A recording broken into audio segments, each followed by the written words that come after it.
Bonjour à tous, dans cette vidéo tutoriel sur YoPlanning, on va regarder comment créer un produit. Allez tout simplement dans le menu Produit, cliquez sur Ajouter un produit, et puis commencez à remplir le descriptif de ce produit. Donc ici, le nom, c'est pour soi en interne. Donc là, par exemple, moi, je vais créer un produit, c'est un cours d'initiation à la voile, donc je vais appeler ça cours init voile. Puis le titre de la session, c'est ce qui va apparaître dans mon site web. Donc là, ça va être l'appellation publique. Donc cours initiation à la voile. Si vous avez un site bilingue, vous remplissez le titre de la session en français et en anglais. Ensuite, on définit une catégorie de sport, donc par exemple voile. La durée de la session, mettons que ça dure 3 heures. Je définis une couleur pour mon calendrier, je vais mettre la voile en bleu. Le public, le niveau. Ensuite, je définis un descriptif de mon activité. Donc, je vais pouvoir mettre en page, même chose, je le mets en français et en anglais si j'ai un site bilingue. On définit une image pour son site web. Donc là, on va mettre une image correspondant à la voile. Une localisation, donc où est-ce qu'on doit se rendre, base de voile par exemple. Voilà. Et s'il y a un point de rendez-vous, on peut dire Marina du port par exemple. Toujours pareil, français-anglais si on a plusieurs langues. On va définir un nombre minimum et maximum de participants pour ce cours. Donc, par exemple, je peux encadrer minimum à partir de 2 personnes et maximum 6 personnes pour le même moniteur.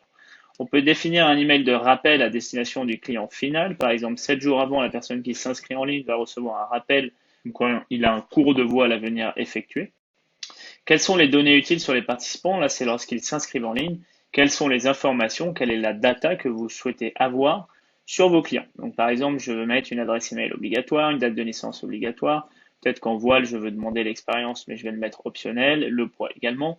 Voilà, c'est à vous de configurer vraiment quelles sont les informations utiles dont vous avez besoin. Ensuite, on va définir un prix. Donc là, mettons que ça coûte 78 pour ce cours de voile. On peut ajouter des tarifs de groupe. Donc un tarif de groupe, ça va être par exemple à partir de 3 personnes, c'est moins 10%. Euh, Ensuite, on peut définir la vente en bon cadeau. Si on souhaite aussi vendre ce produit en bon cadeau, on met tout simplement un prix et une validité au besoin, sinon on ne met pas de date d'expiration. On a également des variations de prix. Donc ici, les variations de prix, ça va être par exemple un tarif étudiant, moins 10% ou moins 10 euros par exemple. On va également définir des taxes si ce produit est assujetti à certaines taxes. On va pouvoir créer des options. Donc des options de vente, ça va être par exemple la location d'un gilet de sauvetage, la location d'un casque, peut-être un souvenir vidéo. Ça va vraiment être toutes les options que vous souhaitez vendre en plus du cours de voile. Ensuite, on va définir le volet vente en ligne. Est-ce qu'on veut vendre ce produit en ligne, oui ou non? Donc là, on va mettre par exemple oui. Est-ce que c'est une session privée? Donc non, c'est un cours collectif.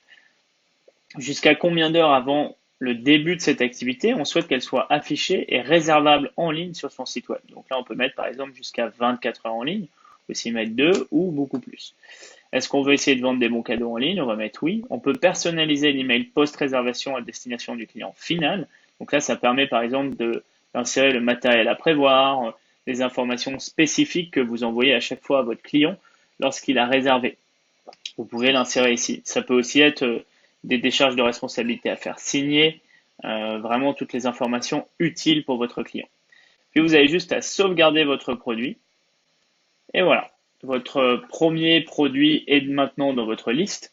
Il suffit de configurer l'ensemble de votre offre.